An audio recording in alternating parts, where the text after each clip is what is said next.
Valanchery പാണ്ടികശാലയിൽ KNRC lorry നിയന്ത്രണം വിട്ട റോഡിന്റെ സംരക്ഷണ ഭിത്തിയിലിടിച്ച് അപകടം. ലോറി ഡ്രൈവർക്ക് ഗുരുതര പരിക്ക്. നിയന്ത്രണം വിട്ട ടാങ്കർ ലോറി റോഡിന്റെ കോൺക്രീറ്റ് സംരക്ഷണ ഭിത്തിയിലിടിച്ചു. ബുധനാഴ്ച ഉച്ചയ്ക്ക് 12 മണിക്ക് ദേശീയപാത 66-ലെ പാണ്ടികശാലയിലാണ് അപകടം നടന്നത്.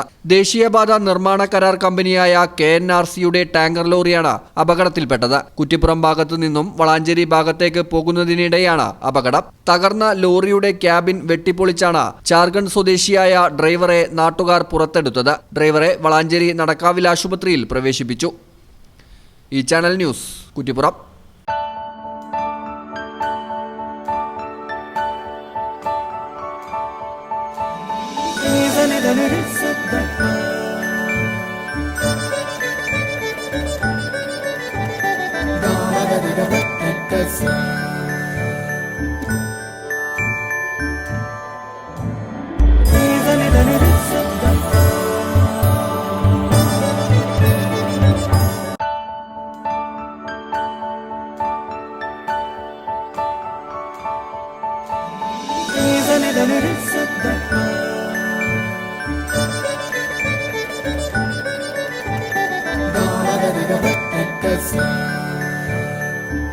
Qatar golden diamonds, Calicut road, Valanchery main road, താനാള.